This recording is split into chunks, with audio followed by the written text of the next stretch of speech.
현재 독일은 유럽에서 가장 깨끗한 코로나 청정국으로 불리고 있습니다. 다음의 지도는 현재 유럽에서 발생하고 있는 코로나 확진자 밀도를 나타내고 있는데요. 사방이 붉게 물든 가운데 독일만이 외딴 섬처럼 흰색에 가까운 빛을 띠고 있음을 볼 수 있죠. 때문에 유럽의 다른 국가들은 어떻게 독일이 이렇게 코로나의 확산을 잘 통제하고 있는지에 대해 의문을 표하는데요. 이것에 대한 답은 반년 전 독일이 코로나에 대응하여 단행했던 한 가지 결단에서 찾을 수 있었습니다. 불과 반년 전까지만 해도 독일은 전 세계에서 네 번째로 코로나19 확진자 수가 많던 국가였습니다. 그런데 이 도표에서는 한 가지 특이한 점을 찾을 수 있었는데요. 다른 국가들은 치사율이 보통 10%를 넘어가고 완치율은 절반도 채 안 되는 반면 독일 혼자 3.8%의 현저히 낮은 치사율과 70.2%의 높은 완치율을 기록하고 있었다는 점이죠. 그리고 이것을 가능케 한 요인은 간단 명료했습니다. 그저 한국을 따라했을 뿐이었다는 것인데요. 독일에서는 튀리앵주 예나시의 토마스 니체 시장이 가장 먼저 한국을 벤치마킹하여 모든 시민이 마스크 착용하는 것을 의무화시켰습니다. 당시 서구권 사회에서는 마스크를 착용하는 사람이 범죄자와 같은 취급을 받았던 것을 감안하면 이때 그의 결단이 얼마나 혁신적이었는지 감안할 수 있죠. 실제로 마스크 착용에 따라 신규 확진자 수가 눈에 띄게 줄어들자 작센, 바이에른 등 독일의 다른 대형 연방주에서도 마스크 착용 의무화를 추진하며 독일의 방역에 앞장섰습니다. 독일의 한국 벤치마킹은 이것에서 끝나지 않았습니다. 한국이 코로나 초기 발빠르게 병원 병상의 가용 현황을 실시간으로 체크할 수 있는 시스템을 운영하는 것을 보자 독일에서는 즉시 이것을 그대로 따라한 시스템을 만들어냈습니다.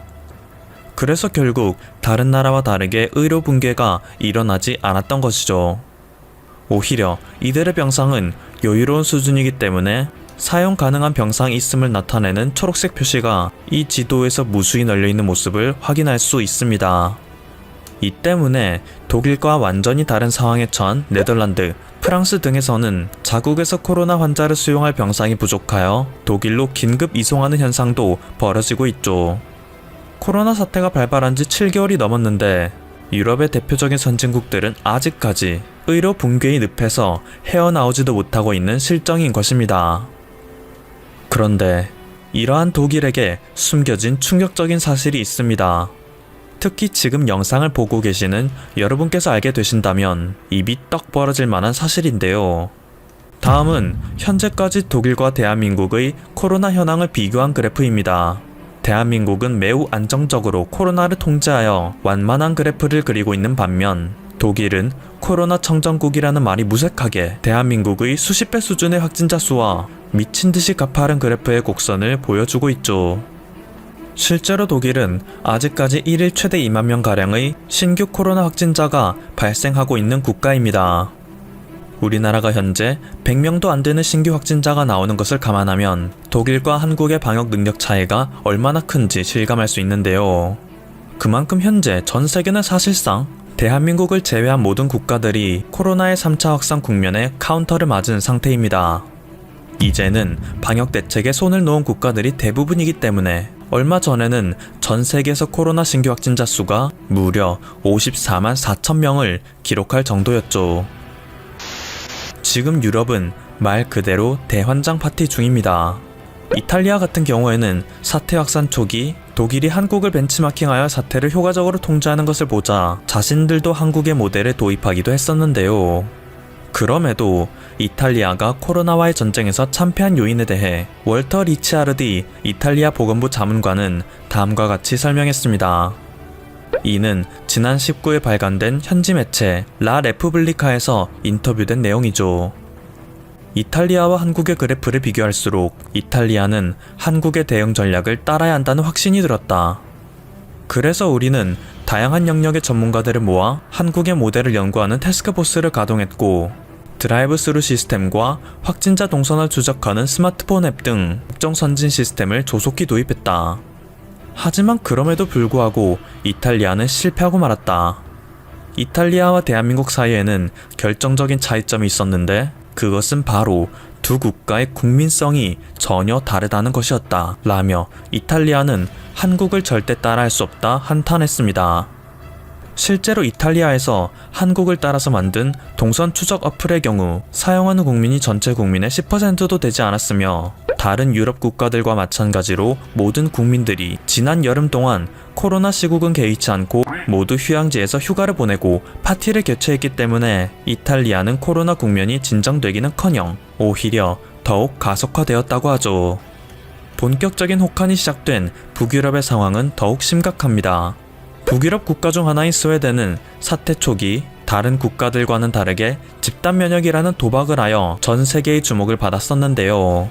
과감했던 그들의 배팅이 무색할 정도로 스웨덴은 확진자의 치사율이 5.7%에 달하고 있습니다.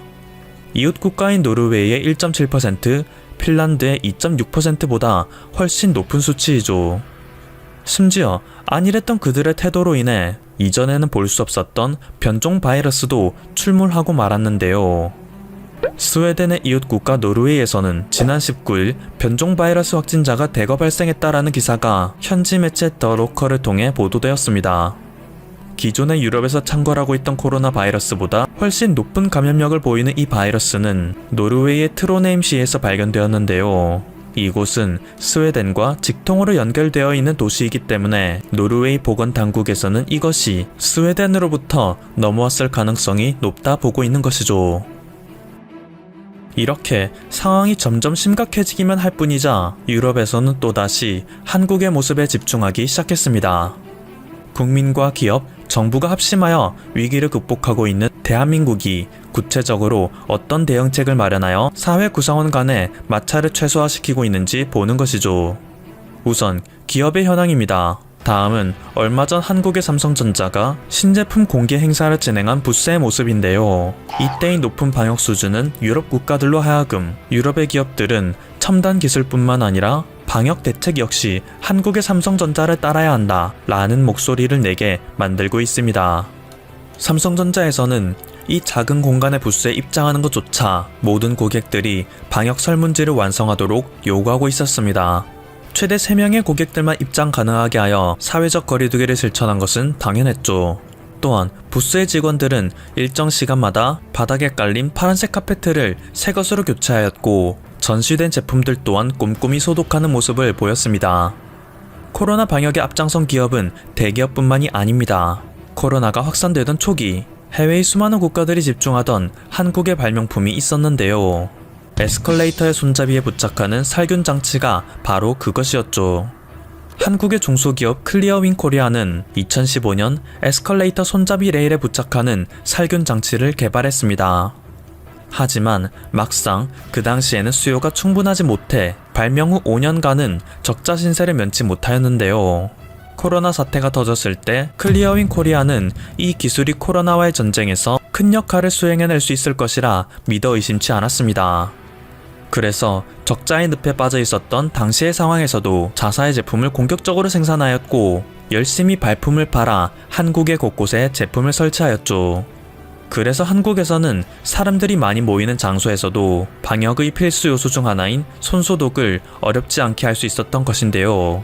한때는 제품 개발 비용에 인건비까지 감당하느라 고금리 사채까지 동원해야 했던 클리어윈 코리아가 없었더라면 오늘날 한국은 지금보다 더욱 힘들게 코로나와의 전쟁에 임하고 있었을지도 모르는 일입니다. 회사를 폐업하지 않았던 그들의 선택은 인류를 위한 신의 한 수였던 셈이죠.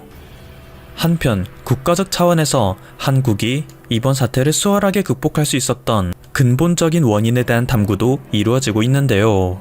이것의 중심에는 1995년 타계하신 장기럽 박사가 있었습니다. 그가 주도하여 1968년 만들어진 청십자 의료보험은 이후 국민건강보험의 토대가 되었기 때문에 그가 국민들을 사랑하는 마음으로 청십자 의료보험을 만들지 않았더라면 세계에서 전무후무 유일무이한 한국의 건강보험 제도는 결코 세상에 나왔을 리가 없다고 하죠. 미국처럼 터무니없이 높은 의료 수가로 인해 국민들이 병원에 가기를 두려워하지도 않고 영국처럼 어처구니 없는 탁상 공론 의료보장 제도로 인해 국민들이 의사를 만나려면 몇 달을 기다려야 하지 않아도 되는 한국의 뛰어난 의료 접근성의 바탕에는 우수한 국민건강보험 제도가 있는 것입니다. 이렇게 기업과 국가가 솔선수범하여 국가적 위기를 함께 극복하려는 분위기가 형성되고 있으니 다른 국가들은 개인의 자유를 더 중시하여 타인의 생명을 침해하는 일이 빈번하게 벌어지고 있으나 한국만큼은 모두가 힘을 합쳐 위기를 극복하려는 DNA가 이번에도 어김없이 발동하고 있다는 사실을 알려드리며 오늘의 영상 마치도록 하겠습니다. 지금까지 퍼플튜브였습니다. 여러분의 구독과 좋아요 그리고 알림 설정은 콘텐츠 제작에 큰 힘이 됩니다. 감사합니다. 지난달 30일 미국 워싱턴 포스트가 주한미군과 관련한 기사를 내보냈습니다. 아베 일본 전 총리가 트럼프 대통령의 주한미군 철수를 만류했다. 매체는 아베를 상당히 높게 평가하면서 이렇게 덧붙였습니다. 아베는 트럼프의 변칙적인 행동을 관리하는데 세계에서 가장 뛰어난 지도자였다. 아베는 일본의 안보가 무조건 미국과 좋은 관계를 맺는데 달려있다는 걸 잘 알고 있었다. 그는 일본과 미국의 이익이 되는 합리적인 정책을 위해 미묘하게 트럼프를 구슬렸다. 아베는 스스로를 경제와 외교의 전문가라고 주장해왔습니다. 하지만 한국의 입장에서 봤을 때는 굴욕 외교에 지나지 않습니다. 우선 아베는 트럼프가 대통령에 당선된 뒤 가장 먼저 뉴욕으로 달려가 트럼프를 만났습니다. 미북 정상회담이 끝난 후에는 트럼프를 노벨상 수상자로 직접 추천했습니다. 그야말로 아부의 극치입니다. 아베 전 총리의 굴욕 외교는 여기서 끝이 아닙니다. 중국과의 관계가 틀어져서 미국 농가의 옥수수가 갈 곳을 잃자 전량을 구매했습니다. 일본 현지의 농가에서는 전혀 필요 없다고 반발했죠. 트럼프 대통령은 수시로 일본의 대미 무역 흑자를 비판했고 방위비 분담금 증액도 압박했습니다. 아베 전 총리는 미국이 원하는 대로 다 들어주었습니다. 하지만 워싱턴 포스트는 아베의 이런 굴욕적인 행위를 높이 평가하는 듯 했습니다. 워싱턴 포스트는 이후 주한미군 이야기를 꺼냈습니다. 일본 지도자 아베는 트럼프 대통령의 주한미군 철수를 만류할 수 있었다. 아베가 주한미군의 중요성을 구체적으로 어떻게 설득했는지는 알려지지 않았다. 다만 아베가 주일미군의 중요성을 설득하는 과정에서 주한미군 철수 반대의 뜻도 함께 밝혔을 가능성이 높다. 사실인지는 알 수 없습니다. 하지만 주한미군 철수를 반대했다는 건 당연히 자국의 안보에 이익이 되기 때문입니다. 일본의 한국 의존도를 잘 알 수 있는 대목이죠. 존 볼튼 전 백악관 국가안보보좌관도 워싱턴 포스트에 같은 날 비슷한 취지의 기고문을 실었습니다. 볼턴과 아베는 같은 정치적 성향을 지니고 있습니다. 볼턴은 자신의 자서전에서도 아베를 추켜 세웠죠. 아베는 북한의 핵, 생화학 무기 프로그램, 탄도미사일 능력의 제거를 끈질기게 추구했다. 그는 미북 관계에서 트럼프 대통령을 현실과 가까운 곳에 묶어놓는 무거운 금속 체인과 같은 역할을 했다. 볼턴은 아베가 인도 태평양 전략이라는 용어를 실제로 창시한 사람이라고 덧붙였습니다. 아베는 중국에 맞서는 워싱턴의 자유롭게 개방된 인도태평양이란 구호를 실제로 만든 사람이다. 미국의 중국포의 전략을 뜻하는 인도태평양이란 용어는 일본이 고안했고 이를 미국이 받아들인 것이다. 하지만 아베 총리의 외교 정책에 대한 비판이 더 많습니다. 미국 전략국제문제연구소의 부소장은 일본 진보 언론 아사히 신문에 이런 글을 실었습니다. 한국에 대한 아베의 대응은 실패했다. 한미일 안보 체제는 동아시아의 안정과 안보에 직결되는 문제이다. 하지만 한일 두 나라가 일본군 위안부 문제와 강제징용 배상 문제 등으로 갈등을 빚으면서 미국 입장에서 가장 중요한 한미일 협력 체제를 흔들었다. 월스트리트 저널도 아베의 사퇴를 거론하면서 한국과의 갈등은 명백히 아베의 외교적 실책이라고 평가했습니다. 미국 언론들은 아베 총리의 사퇴와 관련해서 건강상의 문제가 아닌 자신의 정치적 스캔들을 피하기 위한 것이라고 분석했습니다. 뉴욕타임즈는 아베는 병들었다. 하지만 이게 사의를 표명한 유일한 이유일까? 라는 칼럼을 내보냈습니다. 사의를 표명한 실제 이유는 코로나 대응 실패와 각종 정치적 스캔들에 관한 책임을 회피하기 위해서라는 겁니다. 한편 아베는 자신의 트위터로 각국 정상들에게 작별 인사를 하고 있습니다.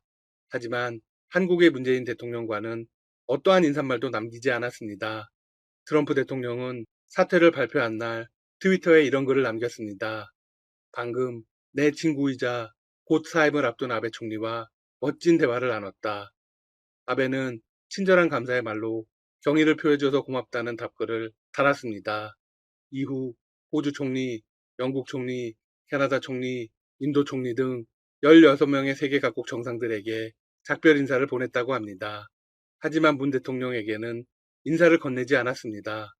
앞서 한국 정부는 아베의 삶과 관련해 청와대 등의 공식 입장을 내놓았습니다.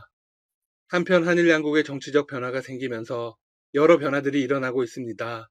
우선 일본의 니혼 게이자의 신문은 이재명 지사를 향해서 반일 인사라는 공격을 가했습니다. 왜 갑자기 이재명 지사를 거론한 것일까요? 기사는 이낙연 전 총리가 더불어민주당 신임 대표로 선출된 다음날 나온 것입니다. 신문은 이 대표와 이 지사를 이렇게 비교했습니다. 공교롭게도 두 사람은 차기 대선 주자 1, 2위입니다. 지일파 이낙연, 반일 인사 이재명은 지소미아 반대. 네, 이낙연 대표는 정치권에서 대표적인 지일파로 분류됩니다. 반면 이재명 지사는 강경파죠. 신문은 이 지사의 4년 전 페이스북 게시글을 꺼내왔습니다. 이재명 지사는 2016년 자신의 페이스북에 이런 글을 올렸다. 일본은 적성국가다. 군사 대국화할 경우 최초의 공격 대상이 되는 것은 한반도다. 그리고 한일 군사정보보호협정 지소미아를 반대했다. 이 지사는 기사를 보고 불편함을 숨기지 않았습니다. 이 보도는 팩트 자체만 보면 틀린 것은 없다. 하지만 왜 하필 지금 끄집어내 나를 반일 인사로 규정하는 것인지 그 숨은 의도를 묻지 않을 수 없다. 나는 재무장과 군사 대국화를 꿈꾸는 일본 보수 우익 정치권을 경계할 뿐 일본 국민과 일본국에 대한 반감이나 적대적인 생각을 해본 적이 없고 앞으로도 그럴 것이다. 한편 일본의 차기 총리는 스가 요시히데 관방장관이 사실상 확정되었습니다. 지난 2일 자민당 총재 선거에 공식 출마를 선언했고 자민당 내 주요 파벌 모두가 스가 지지를 선언했습니다. 스가 장관은 김정은 북한 국무위원장과 무조건 정상회담을 희망했습니다. 이는 아베 총리의 정책을 그대로 계승한 것입니다. 출마를 선언한 자리에서 북일 정상회담과 관련한 질문을 받은 스가는 이렇게 답했습니다. 납치 문제 해결을 위해서는 온갖 방법을 구사해야 한다. 납치 문제를 해결하기 위해 김 위원장과 조건 없이 만나 활로를 열고 싶다. 스가 장관은 약 40분 동안 진행된 출마 선언과 기자회견에서 현 내각의 정책 승계 의지를 확고하게 드러냈습니다. 개헌, 경제정책, 미일 관계 등 모든 이슈에서 동일한 입장을 발표하자 기자들은 이런 반응을 내놓았습니다. 마치 아베 총리의 발언을 듣는 것 같았다. 아베 총리를 단순히 연장한 것인가? 아베 총리가 스가 장관 카드를 선택한 이유는 눈엣가시 이시바 전 간사장에게 보복하기 위해서인 것으로 알려졌습니다. 총리 관저 내부 사정에 정통한 정치시사평론가는 한 방송에 출연해서 이렇게 말했습니다. 아베 총리와 아소 부총리는 이시바를 절대 용서하지 않겠다는 것에서 출발했다. 이시바에게 총리 자리를 주지 않기 위해 누구를 응원할 것인지 생각해봤다. 그 점에서 스가 장관이 급부상했다. 이시바 전 간사장은 아베 정권과 아소 정권 내내 총리를 압박하고 비판해왔습니다. 2차 내각 출범 이후 아베 총리는 그에게 방위상을 제안했습니다. 하지만 거부했죠. 앞으로의 상황도 계속 전해드리겠습니다. 지금까지 닥터시사TV였습니다. 여러분 시청해주셔서 감사합니다. 구독과 좋아요 부탁드립니다.